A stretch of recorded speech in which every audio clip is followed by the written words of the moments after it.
마가복음 16장 1절부터 8절까지의 말씀 저희 한 절씩 교독하신 후에 마지막 절은 함께 읽도록 하겠습니다. 마가복음 16장 1절부터 8절입니다. 제가 먼저 읽겠습니다. 안식일이 지남에 막달라 마리아와 야고보의 어머니 마리아와 또 살로메가 가서 예수께 바르기 위하여 향품을 사다 두었다가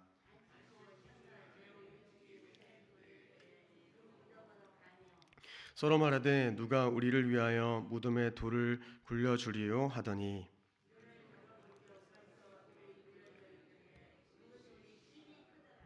무덤에 들어가서 흰 옷을 입은 한 청년이 우편에 앉은 것을 보고 놀라매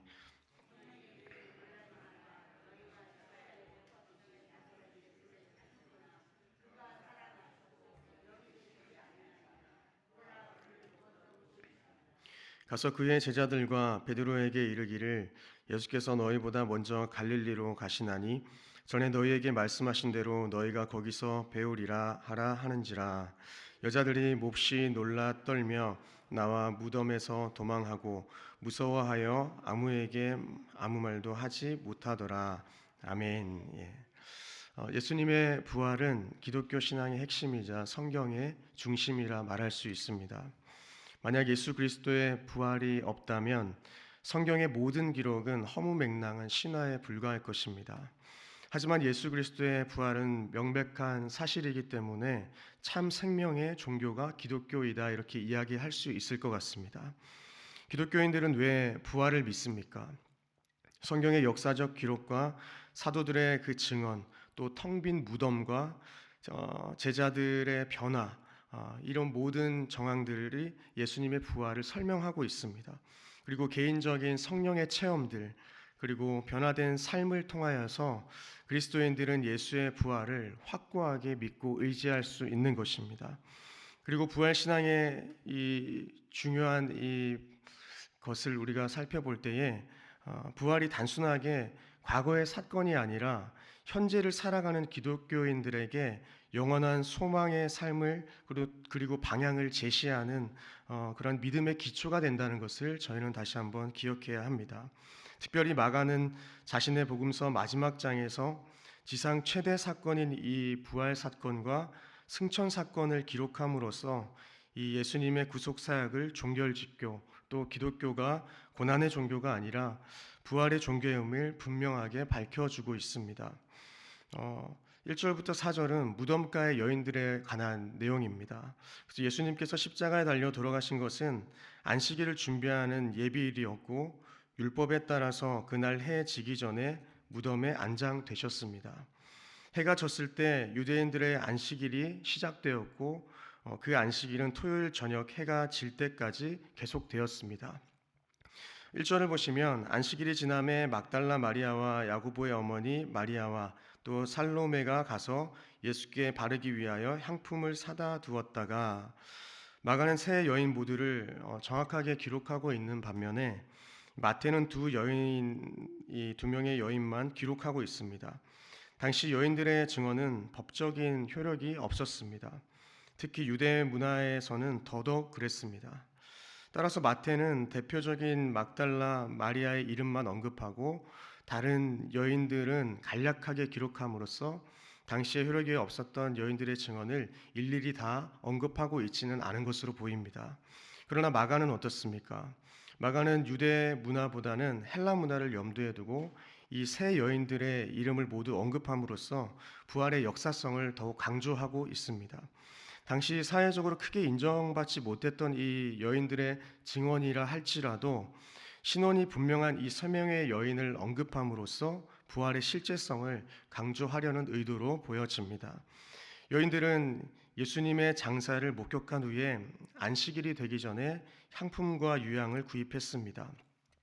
여기서 향품은 아로마타라고 번역되는데 이 시체 부패를 방지하기 위한 것이라고 주장하기도 하지만 사실 당시 유대인들에게는 이집트의 경우처럼 시체를 보존하기 위해서 미라를 만들거나 또한 시체의 부패를 방지하기 위해서 시체에 약품을 바르는 풍습이 없었기 때문에 아마도 뜨거운 날씨로 인해서 시체가 급속하게 부패되었을 때 발생하는 그 악취를 제거하기 위해서 사용되어졌을 것으로 보입니다.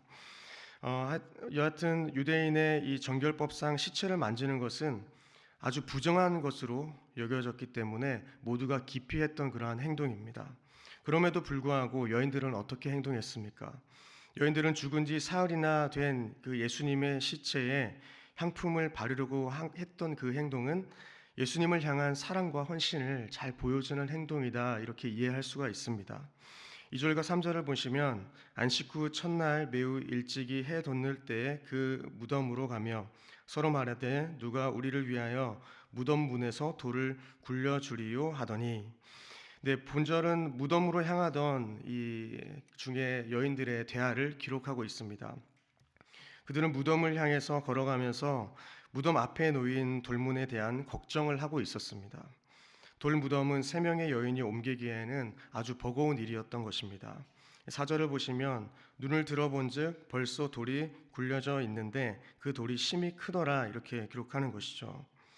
무덤에 도착한 여인들은 자신들이 걱정했던 것과는 다르게 돌이 치워진 것을 확인하게 됩니다.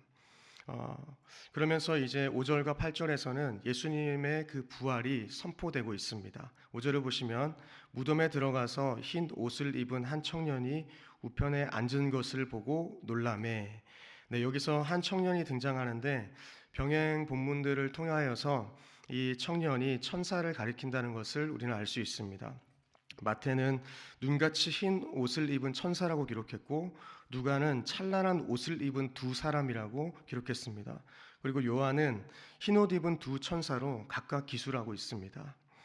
여기서 인원의 차이는 있지만 이것은 부활의 소식을 전할 때 그 광경에 초점을 맞추었는지 정확한 전달을 원했는지에 대한 차이이지 성경의 오류는 아닙니다.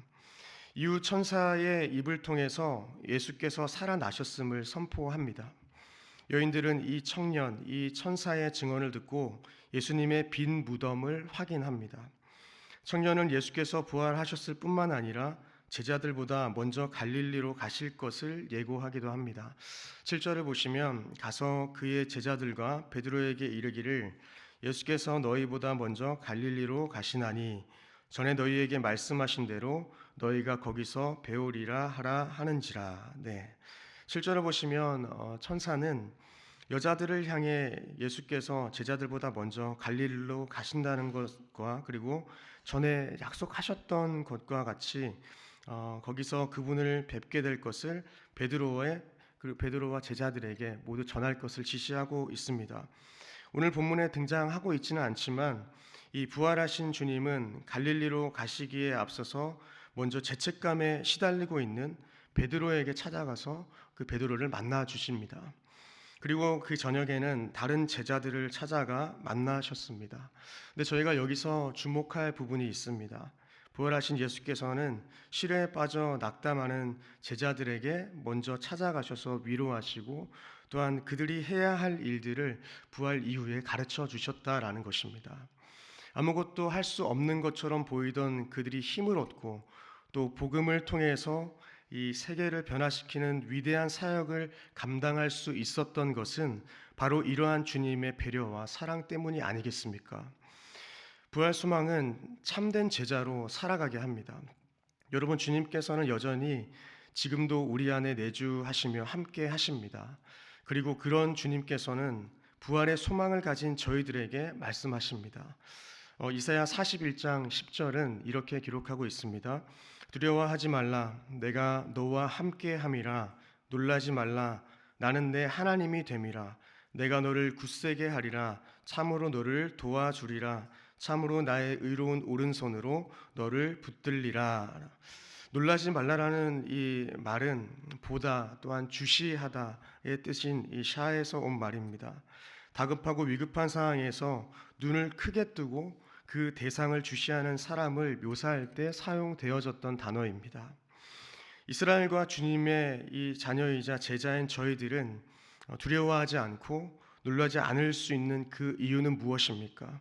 하나님이 여전히 우리의 하나님이 되시기 때문입니다. 우리가 고난 가운데 있든지 내가 좋은 환경 속에서 내가 원하는 삶을 살아가고 있든지 어떤 상황에 놓여 있든지 주님은 여전히 우리의 하나님이 되시고 우리를 도우시는 주님이시라는 것을 기억하시기를 소망합니다. 말씀을 맺겠습니다. 주님의 부활을 신뢰하고 또한 부활 소망을 우리가 잃지 않았으면 좋겠습니다. 그리고 그것으로 끝나는 것이 아니라 참된 증인으로 살아가기 위해서는 지속적인 영적 훈련과 또 의식적인 노력이 필요함을 믿고 저희가 말씀 앞에 또한 기도로 나아가는 저희 모두가 되었으면 좋겠습니다. 단순히 감정적인 다짐을 넘어서서 삶의 모든 영역에서 부활의 능력을 경험하고 또 증거하는 삶을 살아가야 한다라는 것입니다. 이 여성들이 부활의 첫 번째 증인이 된 것과 같이 저희 모두도 부활의 증인입니다.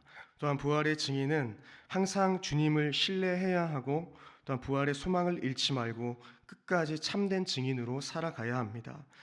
비록 우리는 제자들과 같이 예수님을 끝까지 따르는 것에 실패할 때가 있지만 다시 부활하신 주를 만나면 회복될 줄 믿습니다. 제자들이 그러했습니다. 부활하신 주님을 만난 사람에게는 삶의 변화가 나타난다라는 것입니다.